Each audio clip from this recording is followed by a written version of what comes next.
ओम नमः शिवाय। हर हर महादेव। दोस्तों, स्वागत आप सभी का सावन मास महात्मा के 29वें दिन की कथा में। सावन मास की कथा 29वां अध्याय। भगवान शंकर जी ने कहा, हे सनातन कुमार, अब मैं तुम्हें श्रावण मास के व्रतों के कृत्यों के संबंध में बतलाऊंगा कि किस समय क्या करना चाहिए। हे तात, जो कुछ मैं तुमसे कहने जा रहा हूँ उसे तुम ध्यान पूर्वक सुनो। मैं तुम्हें बतलाना चाहता हूँ कि श्रावण मास की तिथि किस समय की लेनी चाहिए, किस समय क्या प्रदान है, पूजन तथा जागरण आदि कैसे करना चाहिए। नक्त व्रत का उषा काल उस व्रत कर्म में कहा है, रात में भोजन तथा भोजन भाव दिन में कहा है, प्रांत्य काल उस व्रत काल में अध्यापन कहा है। पंचांग द्वारा शुद्ध समय में अधिवासन करना चाहिए। दूसरे दिन विधि से होम करना चाहिए। धारणा तथा पारना में हास्य विधि नहीं होती। श्रावण शुक्ल प्रतिपदा के दिन संकल्प करके उपवास करना चाहिए। अन्य दिन भोजन, दूसरे दिन हविष्यान पारण में स्वीकार करना चाहिए। पारना के समय दिन एकादशी हो तो 3 उपवास करना चाहिए। रविवार व्रतार्चन काल प्रांतः काल ही है। सोमवार में साय काल का समय प्रदान कहा गया है। मंगल, बुध तथा गुरु की पूजा में मुख्य समय प्रांतः काल ही कहा गया है। शुक्र पूजा में पूजा प्रांतः काल और जागरण रात को करना चाहिए। नरसिंह भगवान तथा शनि की पूजा सायंकाल करनी चाहिए। शनि के व्रत तथा दान के वास्ते माध्यम मुख्य है। हनुमान जी की पूजा माध्यम तथा अश्वत्थ पूजा प्रांतः काल में की जाती है।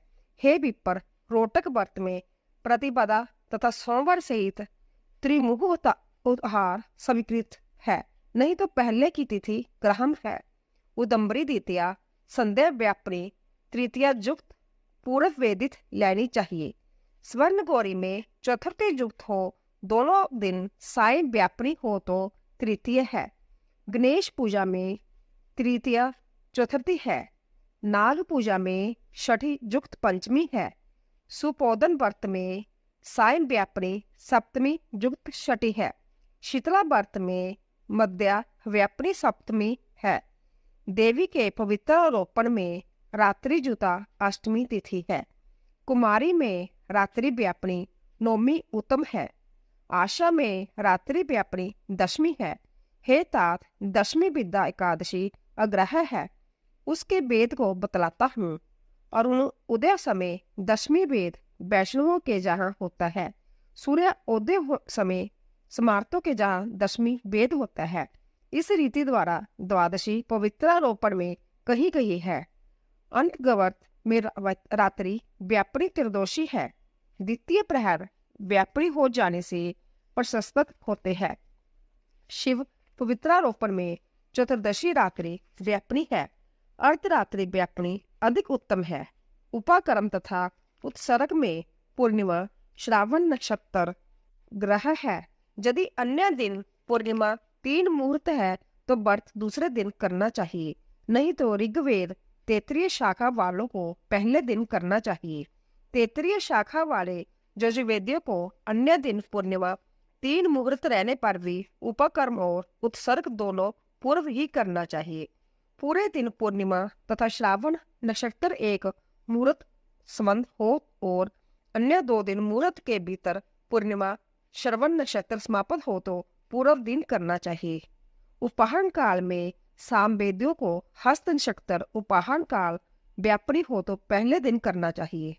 उपाकर्मोत्तर सवादीप करना चाहिए। श्रावणी कर्म तथा सर्पबलि को सूर्य अस्त समय व्यापनी पूर्णिमा उत्तम है। हयग्रीव उत्सव में पूर्णिमा मध्य व्यापनी लेनी चाहिए। रक्षाबंधन कार्य में उपहार व्यापनी पूर्णिमा ग्रह है। चंद्र उदय व्यापनी संकट चतुर्थी स्वीकृति है। चतुर्थी चंद्रोदय व्यापनी दिन में हो अथवा ना हो तो पहले दिन करनी चाहिए, क्योंकि तीज के दिन चतुर्थी हो जाने से वह महत्तम पुण्य फलप्रद होती है। हे तात, व्रती को पहले दिन गणनाथ को प्रसन्न करने वाली चतुर्थी का व्रत करना चाहिए। गणेश, गौरी तथा बहुला को छोड़कर अन्य देवताओं की पूजा में पंचमी विधि ली गई है। भगवान श्री कृष्ण चंद्र जी महाराज की पूजा में अर्धराधि व्यापनी अष्टमी तिथि है। निर्णय के बारे में सर्वत्र 6 तिथियां मानी गई है। एक तो दोनों दिन पूर्ण व्याप्ति, दोनों दिन केवल अव्याप्ति, दोनों दिन अंश द्वारा समव्याप्ति, अन्य दिन अव्याप्ति। इन 6 पक्षों में से 3 पक्षों में संदेह नहीं है। अब उसे सुनो। पूर्ण व्याप्ति में अंश व्याप्ति से अधिक व्याप्ति श्रेष्ठ है। एक दिन जो पूर्ण तिथि है वही अन्य दिन अपूर्ण कही गई है। एक दिन अव्याप्ति अन्य दिन अंश व्याप्ति हो तो श्रेष्ठ अंश व्याप्ति होती है। अंश व्याप्ति जब हो तो तथा वह सम हो तो वहां संशय हो जाता है, तो वेद वाक्य निर्णय करना चाहिए। जुगम वाक्यों से कई बार बशक्तर जोग बल से कहीं प्रदान हो, जोग से कहीं पुराण जोग से जन्माष्टमी व्रत में संदेह हो, जाने इन पक्षों में पड़ा हो तो प्रांतीय काल पारण करना चाहिए। पिठोर व्रत में माध्यम व्यापनी अमा शुभ है। वृषवार्चन में साय काल व्यापनी अमावस्या शुभ मानी गई है। ध्रुवों के संचय में संभव समय है। सूर्य की कर्क संक्रांति में 30 घड़ी पहले पुण्य समय माना गया है। सी संक्रांति में 16 घड़ी पहले तथा 16 घड़ी बाद में पुण्य समय हो जाता है। कुछ मुनि सी संक्रांति के पहले 16 घड़ी पुण्य समय कहते हैं। अगत्य अर्घ समय व्रत विधि सहित ही कहा है। हे तात, मैंने तुम्हें जय कर्मों का काय निर्णय कहा है।